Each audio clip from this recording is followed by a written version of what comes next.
Hi, welcome to my channel. I'm Beatrix Snyman from Beatrix Designs. Here you will learn how to master Tunisian crochet and much more. If you don't want to miss anything, remember to subscribe and hit the bell, or you can visit my website at www.beatrixdesigns.co.za. Enjoy!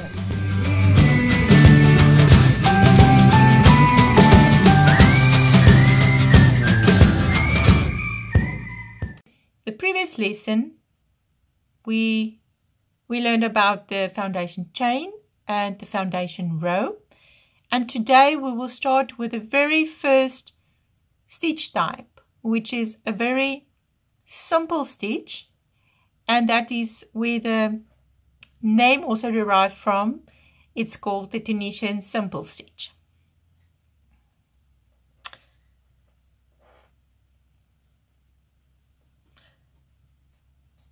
In the previous lesson, we did the foundation row, so I will not do that again in this lesson. I will just continue to show you how to make this Tunisian Simple Stitch. So please, if you missed that lesson, go to my website, the link is below, and find the tutorial on making the foundation chain and the foundation row to start your Tunisian crochet. For the simple stitch,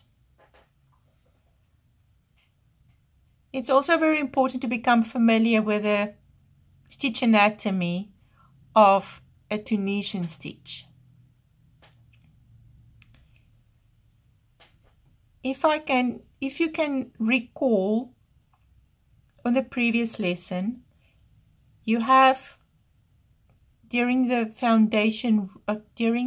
forward pass, you collect loops on the hook, and these vertical bars are those loops that were collected during the forward pass.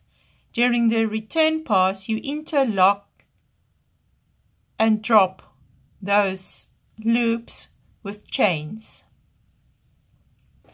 So all these bars in the front is called the front V bar.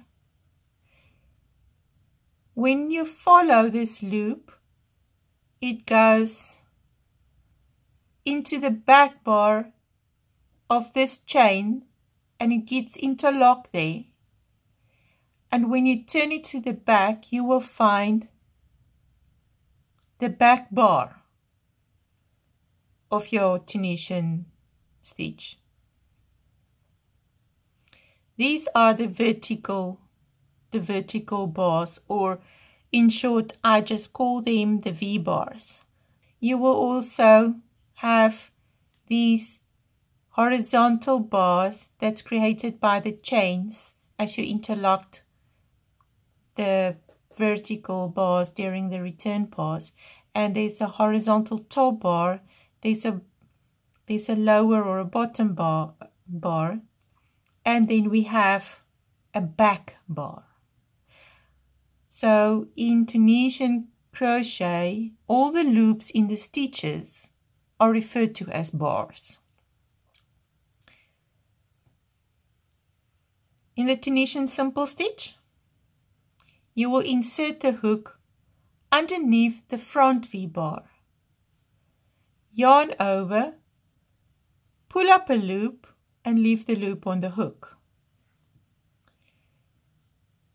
Insert the hook underneath the next V bar, yarn over, pull up a loop, and you will continue in this way until you reach your last stitch.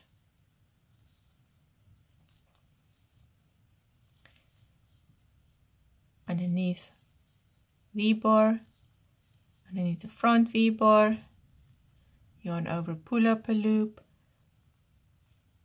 the second last V bar. When we get to the end, the last loop during Tunisian crochet is worked a little bit different. but they are always worked the same manner for all stitch types, except for certain stitch types that will be mentioned in your pattern. And I will also have tutorials on those later on. If you remember, when we did the return pass on our foundation row, the first loop that was on the hook, we only chained. Now, by now you're supposed to be familiar with the anatomy of the chain. So if we can just open up all these bars, we can identify a front vertical bar, a back vertical bar, and this is a back bar of a chain. It's the same as the back loop, the front loop, if I hold it in the direction that we are familiar with a chain lying horizontally, and the back bar.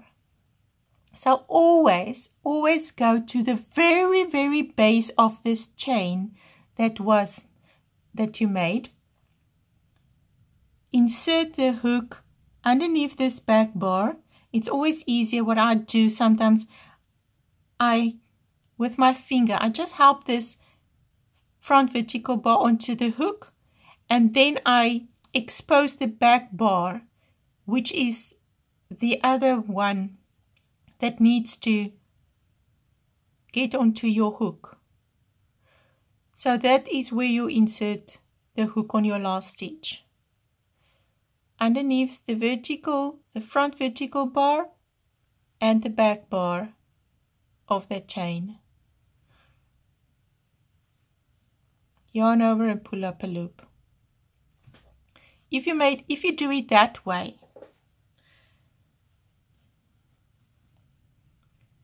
you can easily see the V's that it creates on the front of your piece. And if you see these V's, you know that you worked your last stitch correctly.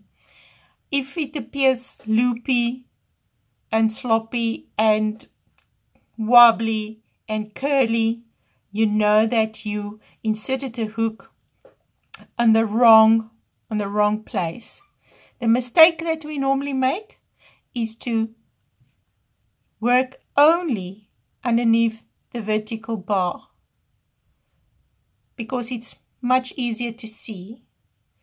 But be sure that you will identify that back bar,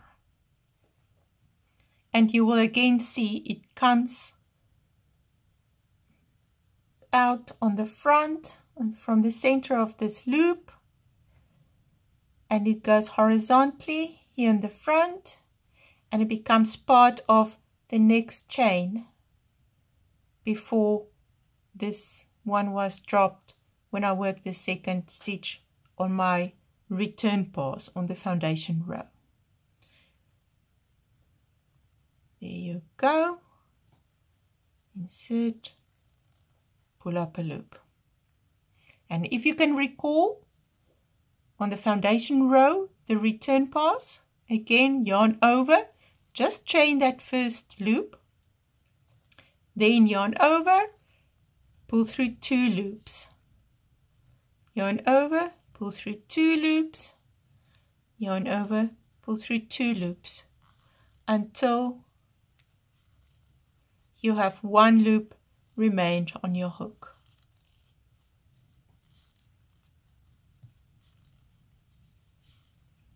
There you go. Yarn over 2 loops, yarn over 2 loops.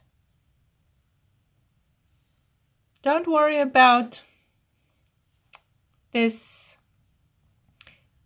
appearance with these big holes of your last row, because it will disappear the moment that you work your next row.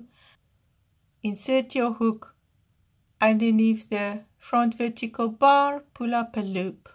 The moment that you do that, it pushes this line of chains down and it cover up that space that was created and gives the open appearance of your piece.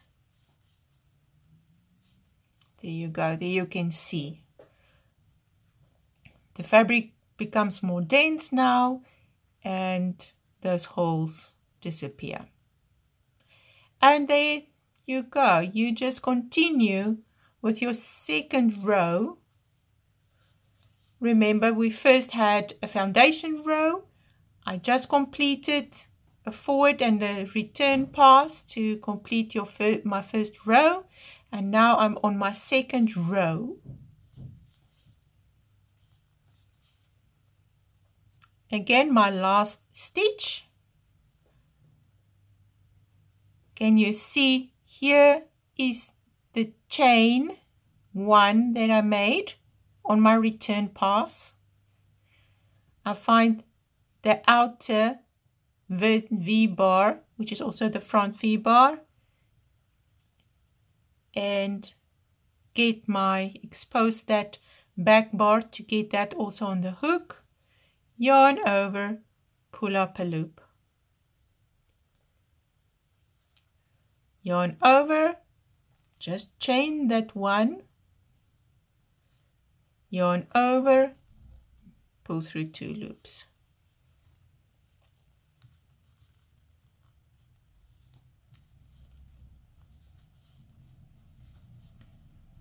And now I complete my second row, working the return pass until 1 loop remains on the hook, and again it gives that appearance of these holes, which you don't need to worry about because on your next row it will eliminate that again. Hope you enjoyed this video. If you found anything valuable, please share this with your crochet friends. Also, you can leave a comment if there's anything that you would like to see in the future. And remember to subscribe.